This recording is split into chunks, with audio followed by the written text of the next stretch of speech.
Myself Rajat De. I am HR consultant. Today let me start with a real life story of mine. We plan to have a CSR project in the villages around us, around our manufacturing unit. Initially we started with a very conventional process where we could identify certain projects that are very common in nature, and we initiated the project.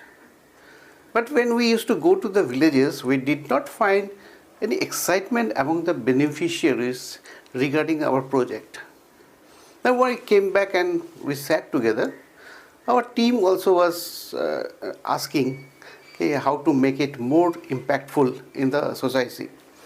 So during the brainstorm session, one of my colleagues, she told that, sir, why not reverse the process? Let us first go and find out the purpose of why we are doing this project. What is the belief system of the people? What is it matching with our belief system? So we went for the collecting the data. We engaged the government health department. We engaged the sarpanch. We engaged the pediatricians and the child specialists and our team. We worked together and we designed a survey. So a neutral agency was appointed who went door to door to collect the data, and we could find 2-3 projects which are relevant for the villagers at that point of time.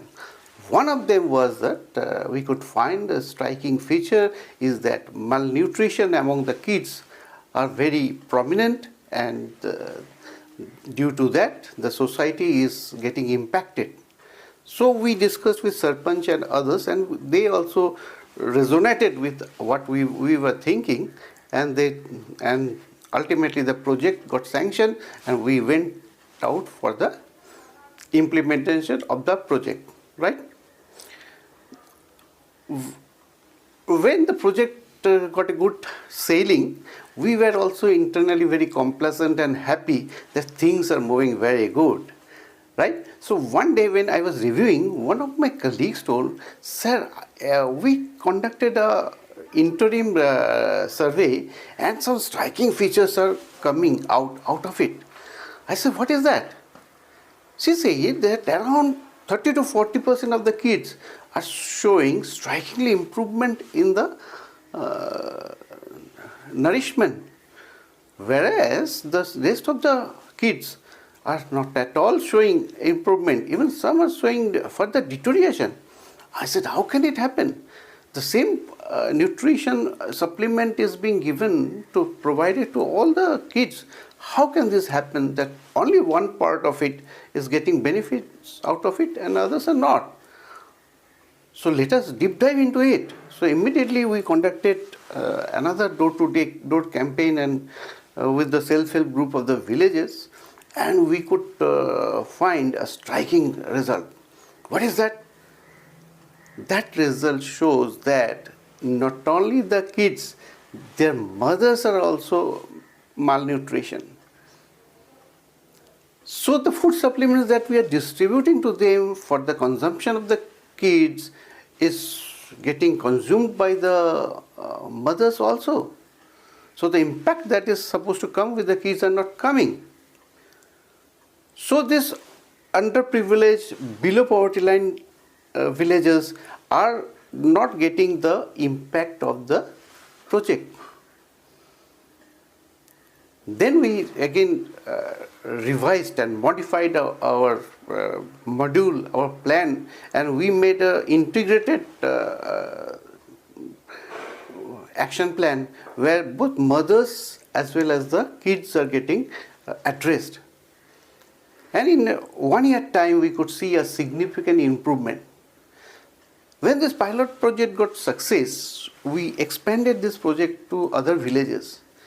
And you'll appreciate that in 3 years' time, most of the malnutrition issue was eradicated from that area.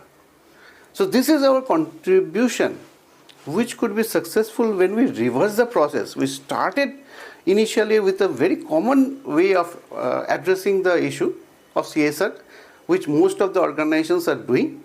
We went in the reverse direction and we detected the purpose, identified the purpose of the project, the belief system, what we are believing, whether it is matching with the villagers and or what villagers are believing, is our project matching with that. Then the how part is also defined. We decided the action plan with meticulous planning. Then we went for the implementation when we got the result. So this storytelling format is given by Simon Sinek, and it is popularly known as the Golden Circle framework of storytelling. It starts with the purpose and the belief, and then it percolates down to the action plan and the result.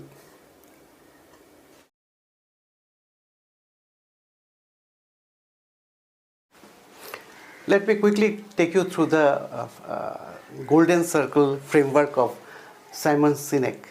Now this is very, please pay attention to this, all of you please pay attention to this.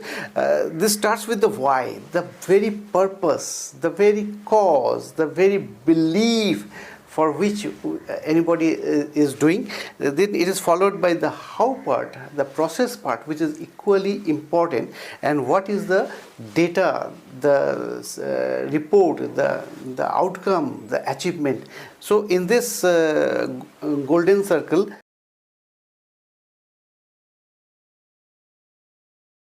Simon Sinek mentioned that it is from inside out. It is not from outside in.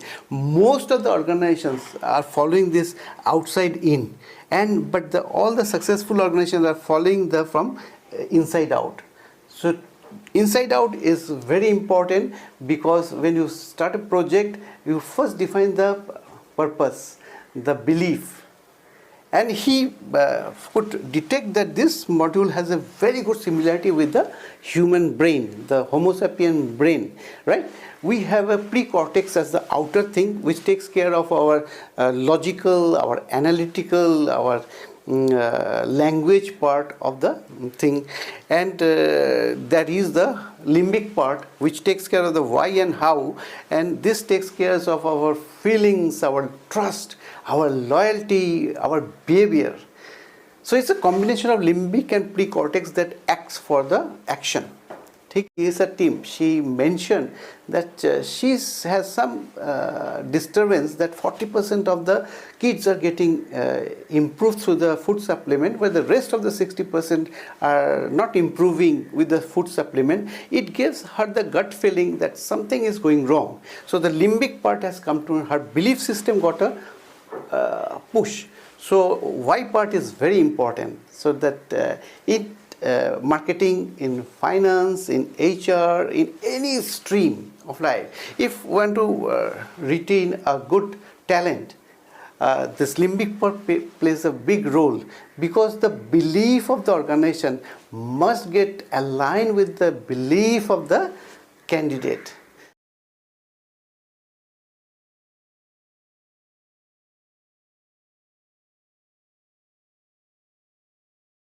I will say that Dr. Verghese Kurian, who was instrumental in making the Operation Flood a success, at that point of time, India was deficit in milk and dairy products. Rather, we used to import milk and dairy product from abroad.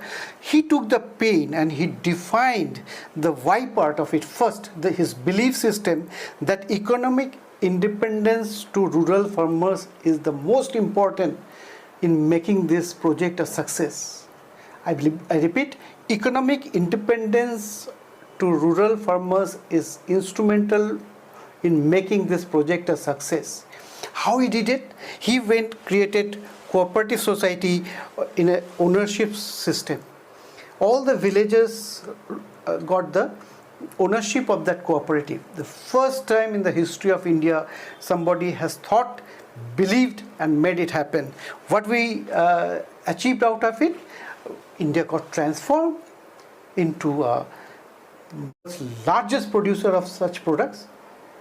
So by the involvement of the grassroots people, he could achieve that. So the learning from this, major takeaways from this framework or from the stories are that you start believing from within. Once you start believing from within, then you can get aligned with the belief system of the other. Please try, rather than going from outside to inside, please try to henceforth drive from inside to outside. Why, how, and what, rather than starting from what, going to the how, and going to the why. And if you get success, please share with me. My phone number and email ID is there. And this is the very purpose of today's this session, which is the Golden Circle framework of storytelling given by Simon Sinek. So if you like it, please subscribe my channel and push the bell button and like my